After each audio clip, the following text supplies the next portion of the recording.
And hello everybody, welcome back to the channel guys, I hope you're all well. Before we do get into today's video, as always, please do smash that like button and subscribe to the channel for daily Liverpool content. Guys, in today's video as always, we are going to be going over all the latest Liverpool news from the last 24 hours. That includes a huge bit of transfer news, Liverpool transfer news with regards to one potential incoming and one potential outgoing. We're also going to be going over some other bits and pieces, but let's start with this fairly controversial statement. Yes, Liverpool's chairman Tom Werner has admitted that he is determined to play Premier League games abroad, but principal owner John Henry doesn't feel the same way. Werner, who is the chairman of Liverpool and owns FSG, has admitted the determination to play Premier League games outside of England and Wales. He told the Financial Times, "I'm determined one day to have a Premier League game to be played in New York City. I've even had this crazy idea that there would be one day where we play one game in Tokyo, one game a few hours later in Los Angeles, one game a few hours later in Rio, one game a few hours later in Riyadh, and make it a sort of where the Premier League is celebrated. One of the multitude of problems with this would be that loyal local supporters wouldn't be able to attend." He responded by telling journalist Sarah Gamaro, "Let's figure out a way to offer them very cheap travel and accommodation so that if Liverpool is playing Nottingham Forest, we will support fans coming to New York. Let's make this an attractive thing for fans as well." FSG's principal owner, John Henry, wasn't on the same page, saying, "It's not something that I advocate or am particularly interested in." While Liverpool supporters know that owners FSG are capable of complete disregard for supporters, it is still quite shocking to hear the club's chairman thoughts laid out so clearly. Werner tried to justify his ambitions to some extent, adding, "It's a very competitive business. I think 20 years ago there would have been a lot more low-hanging fruit where Theo Epstein could find success in an avenue that other people wanted to look at. But sports is now a big business, right? Teams even in the NBA are going for over £3 billion. I don't think we have any secret sauce, that's what I'm trying to say."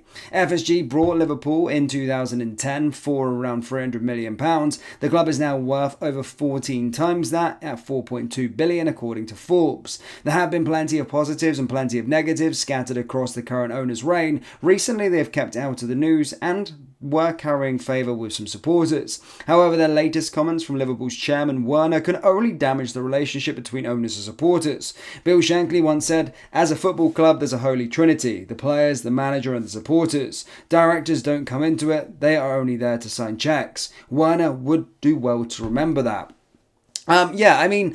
Listen, in this day and age of football, we're always talking about all this kind of stuff. And to be fair, again, look, it's not anything to do with, the overseas fans at all. Obviously, they make what Liverpool are. And as I said, we rightfully so have a lot of overseas supporters because we're a massive club. But I suppose sometimes when you think about the impact of what football clubs mean to the actual local communities, there is no way in how a Premier League game could ever be played outside of the designated two teams, because then it just ruins the sport completely. And to be fair, thankfully John Henry, the man who commands and makes the decisions, isn't an advocate for that. He could probably read the room a lot more. Whether he actually would want to do that from a financial point of view probably is something that he would like to do, but again, he's reading the room and something that he wouldn't bring out, especially after that European Super League stuff. Our chairman Werner coming out with that bull crap, he really needs to learn and start to study the room. But yeah, interesting, very much so.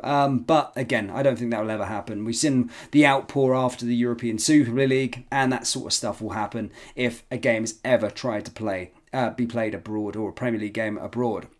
Now, moving on away from that sort of stuff, guys, let's get to some transfer news. Of course, yesterday, it does look like we are edging closer to agreeing a deal for a outgoing, that being Sepp van der Berg. Yes, it had been reported that, of course, from Florian Plettenberg, that Liverpool were in negotiations with Mainz about getting a deal done for the player. And as stated, Liverpool are willing to let the player go. And, of course, Mainz are the side that want the player, and obviously Sepp himself has obviously came out and expressed his desire to leave the football club. So we'll find out a bit later on. Liverpool want around £20 million.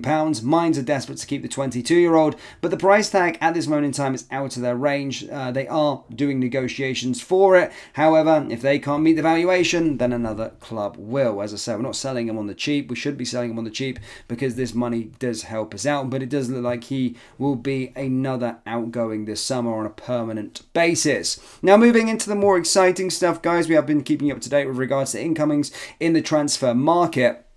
And of course, we had all that sort of stuff with regards to Edison. However, there is another potential target emerged and has been very much a good link to, firstly, Arne Slot, as he had him last season, but also the selling club needs to sell the player due to their financial restrictions or the PSR rules, and of course is a player that I do believe fits Michael Edwards' actual idea of a player. Yes, that Liverpool are reportedly expressed an interest in Newcastle winger Yankuba Minteh, who spent last season out on loan with Arne Slot at Feyenoord. According to the Northern football writer Luke Edwards of The Telegraph, Liverpool are thought to be one of a number of clubs who have expressed an interest in the 19-year-old. He explained there also has been strong interest shown in the teenager from clubs in Italy and Germany, and Newcastle are now reluctantly considering accepting bids of around £40 million to the Gambia international. After signing him for £6.5 million from Odense last summer, the Magpies are being forced to consider selling winger due to the profit and sustainability rules. Under Slot, Minteh impressed on loan at Feyenoord last season, playing the majority of his games on the right wing. In Holland, he scored 11 goals and provided 6 assists in 37 appearances, 22 of which were from the start. Despite Minteh's performance this season, Eddie Howe wants to sign another right-sided forward this summer, according to Edwards. He added West Ham's Jared Bowen, Crystal Palace Michael Olise, and Atletico Madrid's Nico Williams have featured prominently in recruitment meetings, and the fact that Newcastle will not be playing in European competitions next season means Minteh's game time would be limited if they were to keep him. As a result, Newcastle feel it's the best interest of both clubs for the player and the club to at least listen to offers from Minteh, given the level of interest that has currently been shown in him. As a left-footed, right-sided winger, the 19-year-old could fit the perfect profile for the type of attacker Liverpool would want to play with. He likes to take on players, if evidenced by the fact he managed 7.85 progressive carries per 90 minutes over last year. In that regard, it puts him in the top 1% of players in Europe that play in a comparable position. In Liverpool's team, he would rival Mo Salah, though the Egyptian has tended to receive the balls deeper than Minteh does. Slot has already praised the youngster on Ziggo Sports, saying he is mainly playing a lot in his native country, where very few tactics are involved. Either that fast is a huge weapon, one action and he is gone, then you will not catch him again. I think that his choices are already improving in the final phase. The bad thing for us is that if he choices become really good, he'll probably no longer play for us. So there you go, a player that I think Slot can feel like he can work with, a player that he's actually worked with before, and a good price, to be fair. He does look like a very, very good player. I actually heard about him when he was playing for Odense, when Newcastle signed him last year. Got him for a bargain, really. Sent him on loan, and then, of course, their Newcastle fans are very, very high to praise this kid, but as you can see with this sort of profit and sustainability rules, I could see us potentially grab this player on the cheap, and I would be for it. He looks like a dangerous player, and to be fair, Mr. Ashworth, who's now going to Manchester United, has a good record of doing signings as well. So yeah, a player that I would definitely entertain. I think a player that would be certainly worth £40 million, and I think the Reds should go for it. But Liverpool fans, that's all I've got for you today. Do let me know your thoughts down in the comment section below. Hit the like button, hit the subscribe button, and I will see you all next time. Take care. Peace.